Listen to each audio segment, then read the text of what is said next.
So no joke, this was the week after you and I got done kind of honing this in. I get up there, I say that, and I come right off stage. Hey, Trey, I'll be over at booth, whatever, blah, blah, come see me. I didn't even make it to the booth. This guy pulls me aside, and I'd met him earlier. He was a VP of sales of a huge multi-million, maybe $1 billion company. And he goes, hey, I want to introduce you to my SVP. He goes, what? We're redoing our messaging right now. It's like, what you said was freaking on point. He goes, and started asking me about like how we came up with that. And it was like literally a week after we got done with it. So that validated, and they were within our target market. They were a payment processing company and have field sales. So like, it hit. And that's when I was like, okay, we nailed it, right? Like I felt really good about that. After, I'm not sure I ever told you that story, but yeah, it was awesome. Along with those tough choices has come an increase in retention. And so when we bring on a better customer, they stay with us. And that's always been a struggle for us in the past. Was I'm a sales guy. Like, you buy the software, you welcome to the family. Like, we'll talk to you later. Like, I used to sell roofs, right? What do you get, a roof every 10, 20 years? Buy a roof, I'll see you later. And so that's another huge learning, was just that importance of retention and customer success. So as we've moved and dialed in and gotten better customers, our retention has gone up. And the magic of seeing that combined with a better close rate, like, yeah, we've more than doubled in ARR since you and I started working with each other, and doubled the size of our team as well. And so it's been great. The framework around how you do the messaging was really helpful. We had a few hundred opportunities already, because we were a little bit further along than some others. So like, just being able to go back, I already had that data there, and put it through the framework that you had. It made it pretty easy, and almost landed at a. It's like, wow, okay, we had this all along. Just going through your process and the framework ended us at a point where the first time I say it publicly, a guy brings me aside and says, wow, that was really good. So the validation I got right after going through it was really cool. I've gotten to meet it was your sales kickoff, I think. Yeah. Yeah. Like, this is the plus side of you being in Dallas. Like I came to your sales kickoff. I got to meet him. Like, you have an incredible team. And the thing that I noticed is that your entire team is very much like, they'll keep doing the reps. Like, that's one of the things that I think make for winning. They're like, they'll take the lesson or they'll take the learning. They'll keep iterating. And I think that's like, I'm not surprised by your success, because you had a team that was like, yeah, we'll just keep iterating until we nail it and get better and better. Yeah. It's been a blessing, and I'm really proud of what we've done. And yeah, you brought the house down at our sales kickoff. It was like, you left and everyone was like, damn, that was awesome. Thank you so much for doing that. Yeah.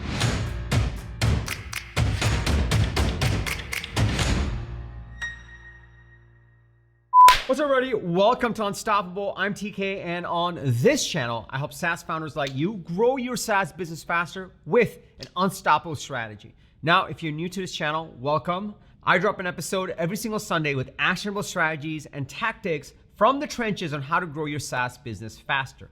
In addition to that, every Thursday, like today, like this episode, I bring you an episode with a founder and CEO that I've personally been working with inside of my go-to-market program, where they share their principles learned on how to grow your SaaS business faster. All of it from the trenches, from actual operators like us that are in the same shoes as you. And so if you're new to this channel, welcome. Be sure to hit the subscribe button and that bell icon. That way you get notified every single time I drop an episode with the TK energy and the energy of all the founders that I work with. If you're already part of this community, if you're part of my SaaS Go-To-Market coaching programs, my people, welcome back. It's really awesome to see you over here.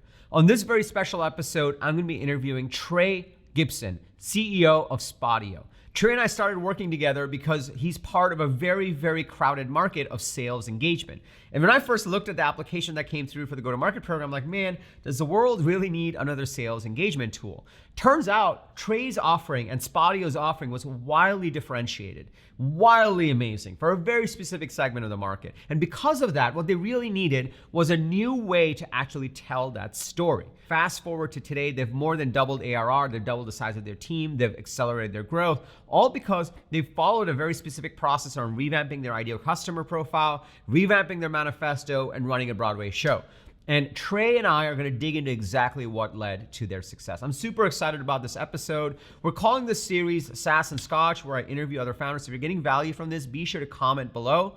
And if you're excited to dig into Trey and me, digging into exactly the principles that he's learned from being in the trenches and revamping his go-to-market strategy and accelerating their growth, be sure to smash that like button for the YouTube algorithm. It really likes it when you do that. And let's dig right into it. Today on SaaS and Scotch, we have Trey Gibson from Spadio. Trey, so awesome to have you over here. Glad to be here, TK. Absolutely. Yeah. So let's take it from the top. At Spadio, tell us what you guys do, what you focus on, because SaaS is such a big category. Let's take it from the top on what you guys do exactly at Spadio.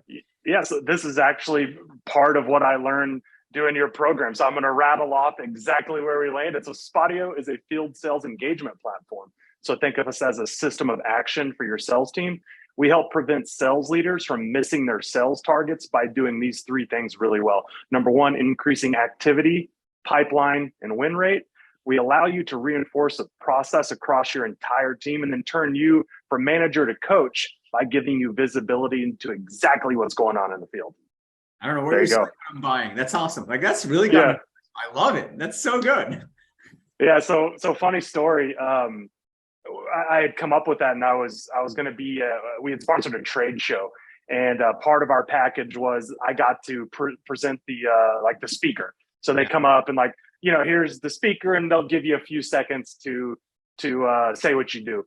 So no joke, this was the week after you and I got done kind of honing this in. I get up there, I say that, and I come right off stage. Hey Trey, I'll be over at booth, whatever. Come see me. I didn't even make it to the booth. This guy pulls me aside. And I'd met him earlier. He was a VP of sales of a huge multi-million, maybe $1 billion company. And he goes, hey, I want to introduce you to my SVP. He goes, what? We're redoing our messaging right now. I was like, what you said was freaking on point. He goes, and started asking me about how we came up with that. And it was literally a week after we got done with it. So that validated, and they were within our target market. They were a payment processing company and have field sales. So it hit. And that's when I was like, okay, we nailed it, right? I felt really good about that. After, I'm not sure I ever told you that story, but yeah, it was awesome. I didn't, but I love it. And I'm not surprised because when you deliver it, I'm like, I want to buy that. And when you can channel the customer, and obviously we've done a bunch of work on this, we'll talk about that. Before we dive into the amazing messaging work that you guys did, tell me a little bit around how did you get into doing sales engagement software for field sales? Which the minute I saw your application come through, I still remember it. I was like, this is awesome. Of course. Why wouldn't they do this? So how'd you even get into this? Let's go into the backstory a little bit, because I think it's always interesting for founders and investors that are listening as well. Yes, I have no experience in technology before Spadio. I was a home improvement. I owned a home improvement company. So I started off doing insulation right after college, and I did the sales myself. So I've done field sales and then built out a field sales team that I had to manage, and then did the same thing in roofing, siding, and gutters. So I know the problem intimately. And that's kind of where the idea for this came from. Is field sales as a rep, it's very cumbersome, right? I had sticky notes, that you jot down and kind of stick here, and you're never entering anything into a CRM because you're on the road all the time. And so as a rep, it's frustrating because you can't stay organized and you lose deals. And then as a manager, it's like 100x that, however many reps you have. It's a black box. You have no clue what's going on. And either to help, hey, I want to help you, rep, you're floundering. Where are you going? Where are you going? What are you saying? What are you doing?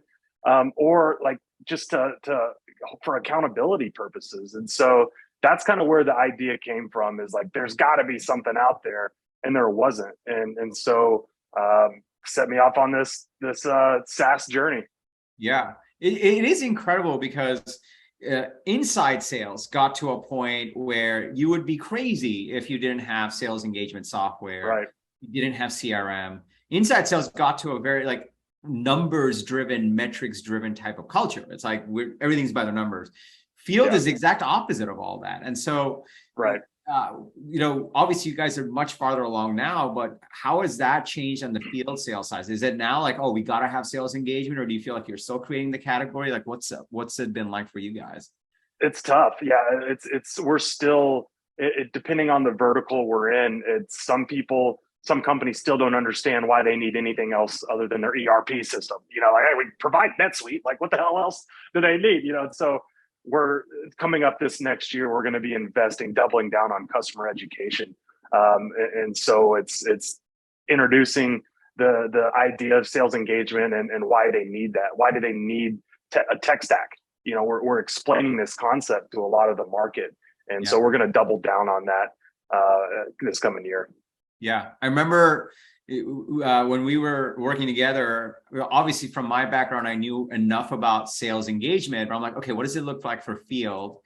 And I remember you showed me this one feature. You're like, yeah, like if these are all your stops, we can talk about how you map the stops to, because I'm like, oh yeah, you're like, this is not Zoom call. You're literally going to all these spots. Right.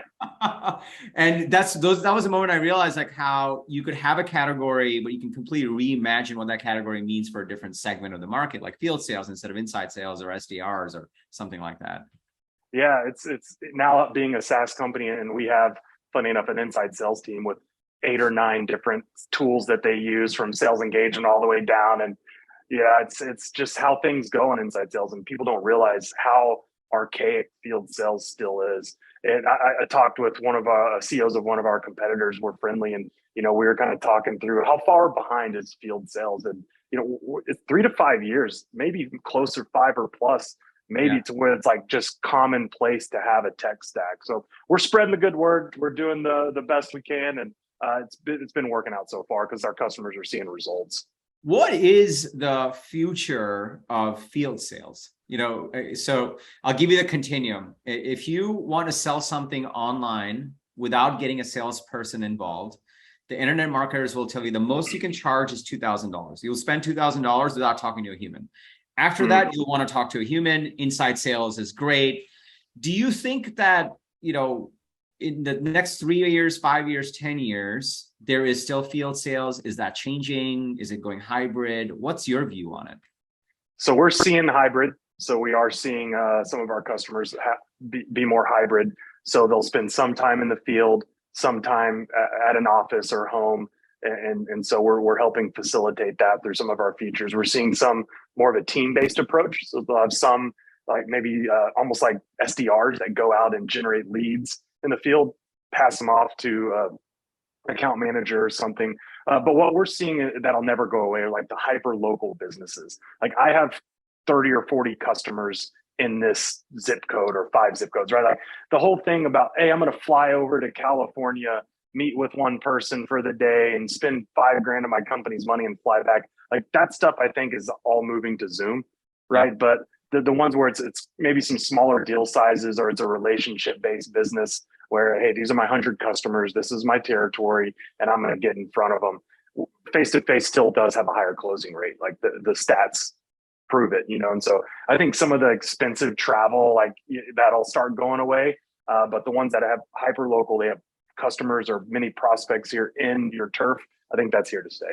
Yeah, that's so. I hadn't thought about that. You're right. It's like my roofing guy. Like here in Dallas, we get hailstorms. Mm-hmm. Oh yeah. My roofing, like I want to meet with, like I don't want to do a Zoom call with him. I literally want to meet him right. with the right guy that he can actually do it, and that is a local thing, and that is still safe. So we have probably a couple thousand roofers that are out there, visiting customers through our software. So yeah, that's a pretty big industry for us. Yeah. You're kind of hinting at this on you're selling to a wide range of companies in terms of technical maturity. Like, for our sales engagement solution, that's inside sales, you're selling to like, this is the 5th piece of software they're going to be buying in a stack, and they have ops people. You might be selling to a company that you're actually driving their digital transformation, like in a way. Yeah. And I'd imagine that's like, is that what was the impetus for your messaging work and your go-to-market work? Like what has been your go-to-market journey to get this into more and more companies, even if they're maybe old school companies, and you're leapfrogging them into the digital world? It's been a challenge. We have this, it feels horrible to say it's a challenge, but we get a ton of inbound leads and always have. And we have the opposite problem that a lot of companies have. And I tell this to other founders, and they're like, that's so lucky. I was like, well, Not really, because we have so much noise. Like you said, like imagine someone's knocking on your door every day, maybe 10 people, and they want to give you money, but they don't have a CRM, right? And they're like, we'll want Spadio to be this, that. And we're like, okay, well, you get paid for the year. You're going to have this. It's really hard to say no. And that's one of my takeaways from your program is you really have to be comfortable saying no. And who is your ICP? Who are you going to really, narrow down and really serve?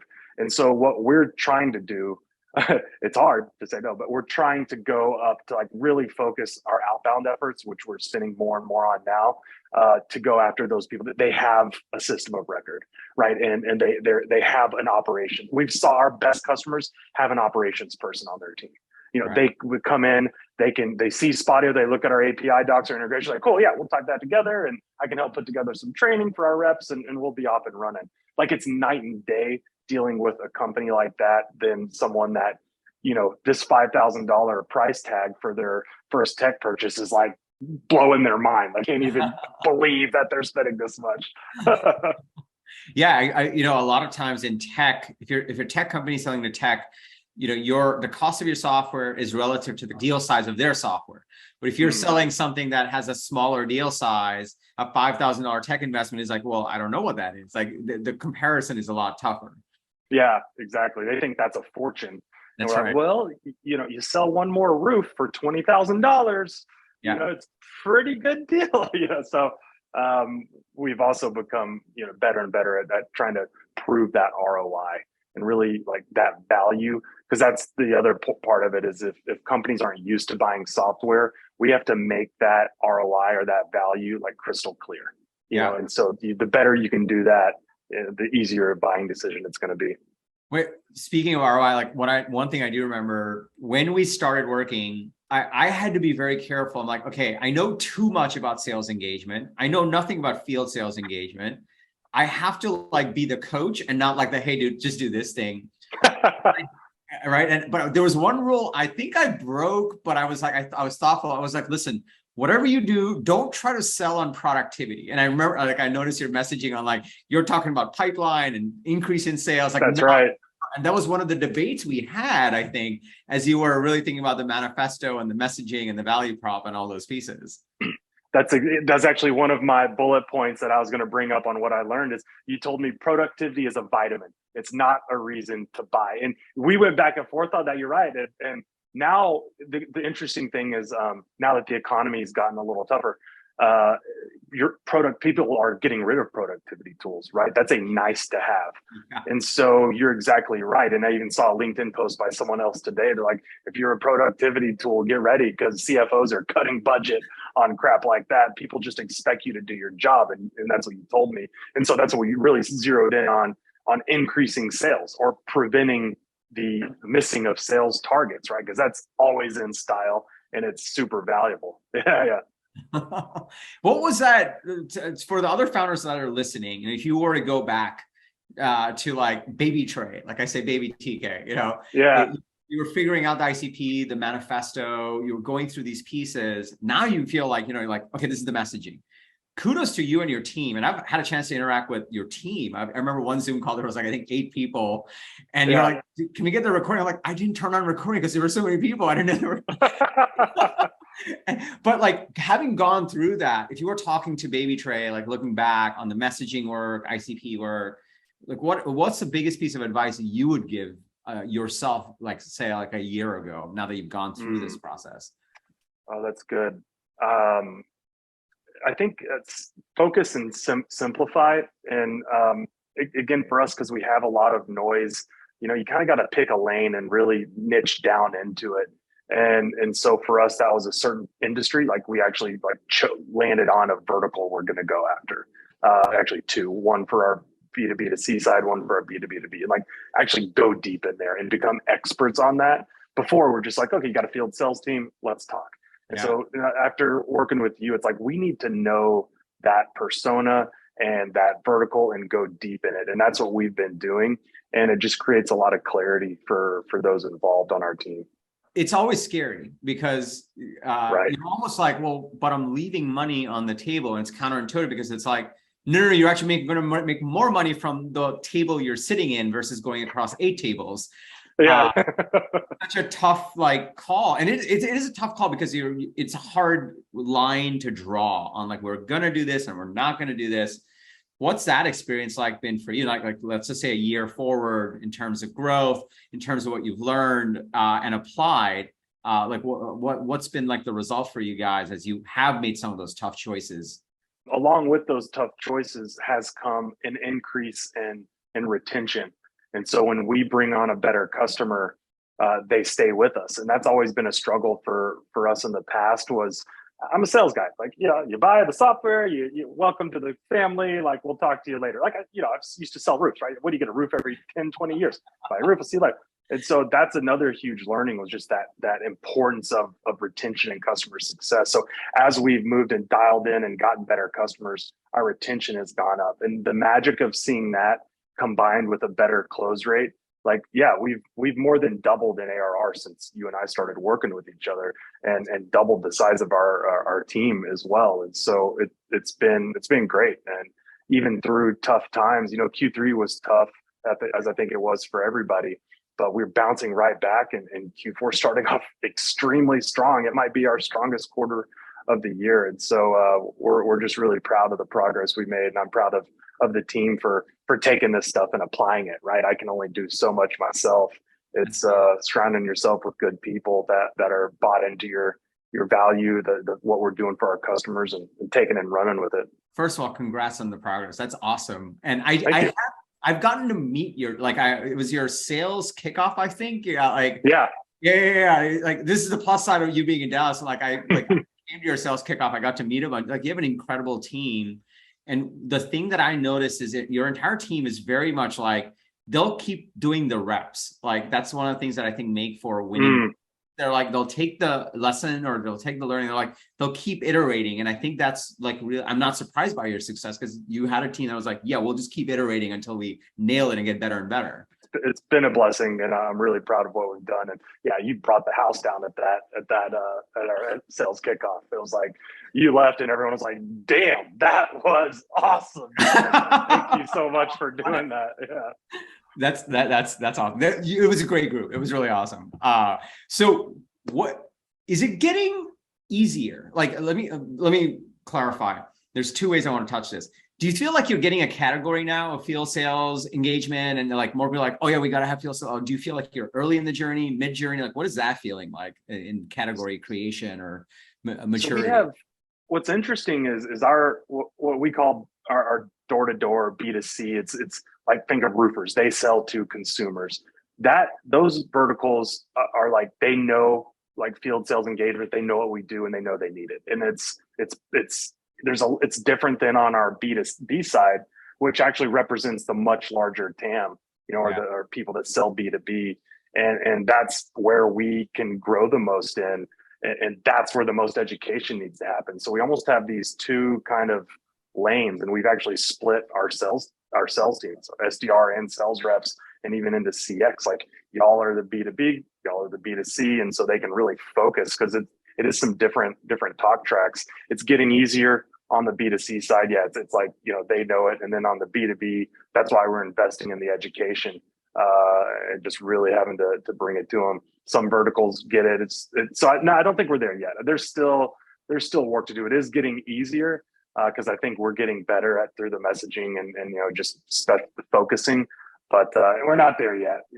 I think it's another year or 2, and when the category is actually formulated, and this is why I love being friends with our competitors. I know the CEOs of most of our competitors because if we're all saying the same thing, if I'm the only one out there saying field sales engagement, people are who cares? But if there's multiple of us and we're saying kind of the same thing and really passionate about it, and I think that's how we can accelerate kind of the building of this vertical or of the category.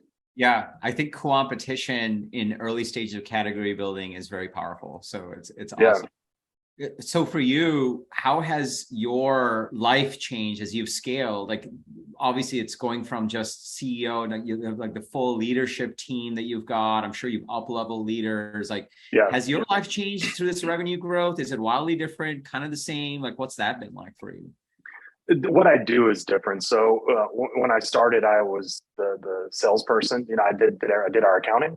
I did QuickBooks, all of that, and then you're right. Like, so you get that first group of managers. Maybe when I was at maybe 2 million ARR or something like that, 1.5, 2 million, and then at some point you get to level up again, and that's kind of where we're at now. Is once you get like a legit leadership team in place, the game changes. And so now I spend a lot of my time on kind of forward thinking strategy and just trying to figure out our next move versus down in the weeds. I still get in the weeds because that's where I thrive. I love getting down and dirty and listening to sales calls or getting on with customers.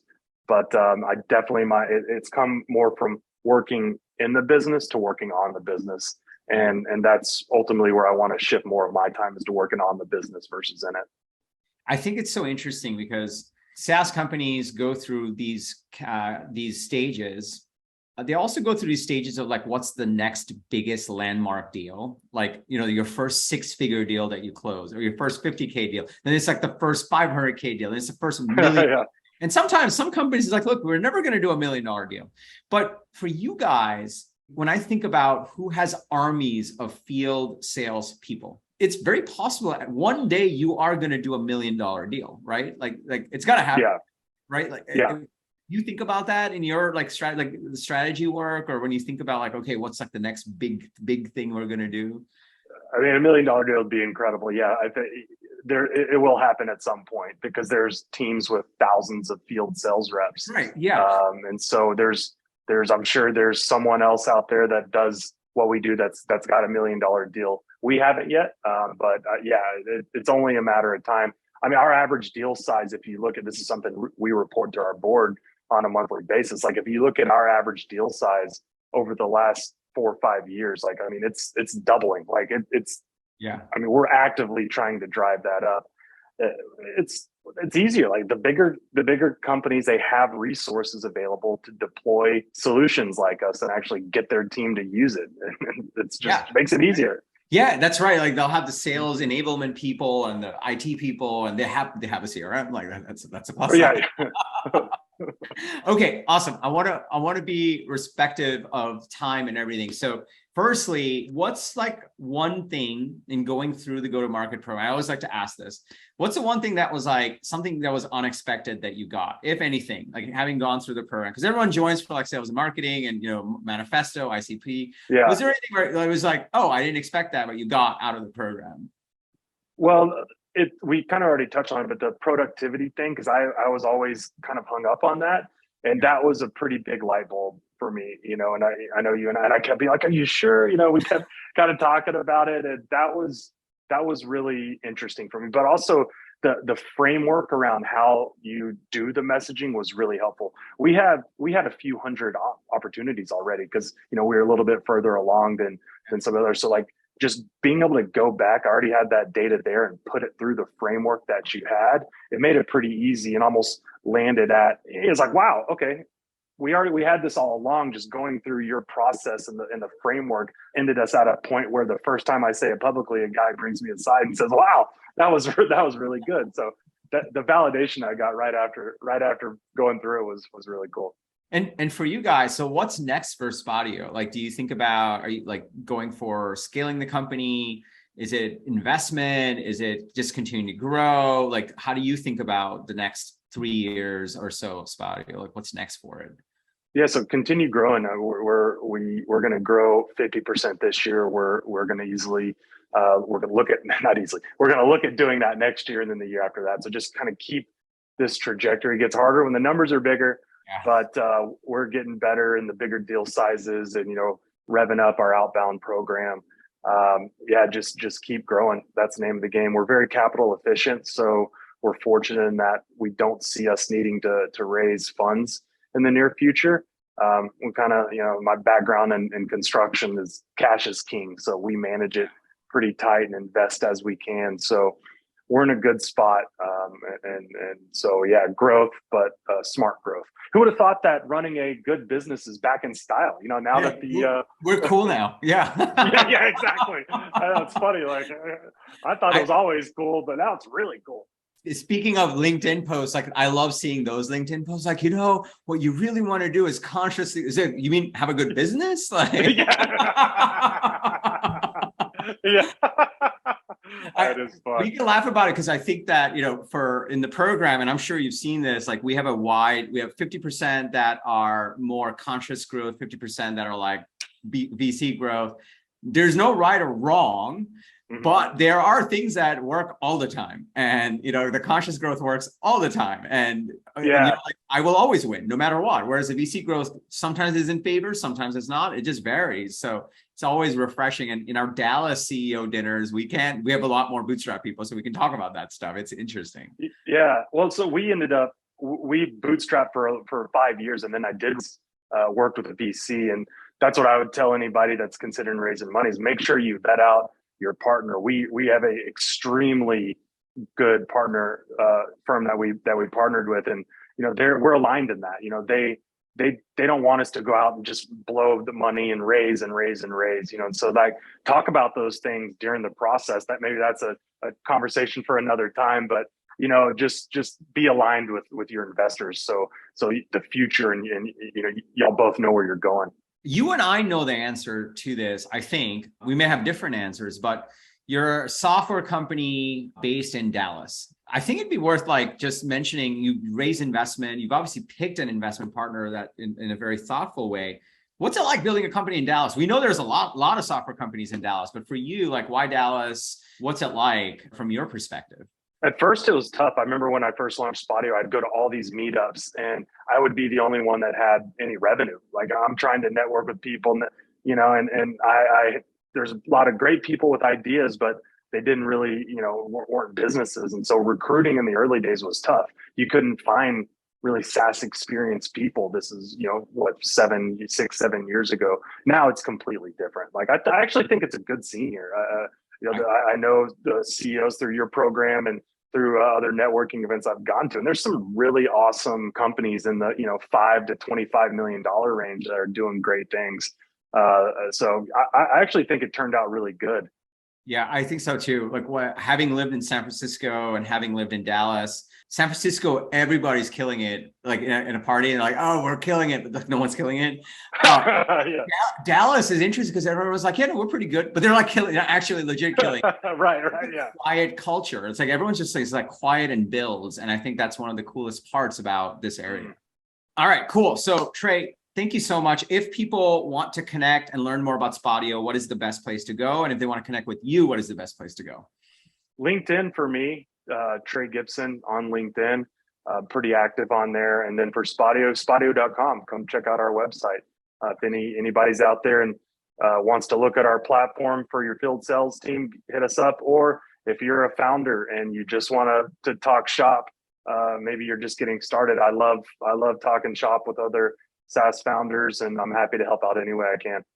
Awesome. And yeah, if you are in Dallas, hit us both up because we were. Yeah, exactly. We're here. Oh, this is so great, Trey. I really appreciate you coming on. It's like walk down memory lane. It's always a blast talking to you. We got to do another dinner soon. Like, it's like we haven't done that. Man.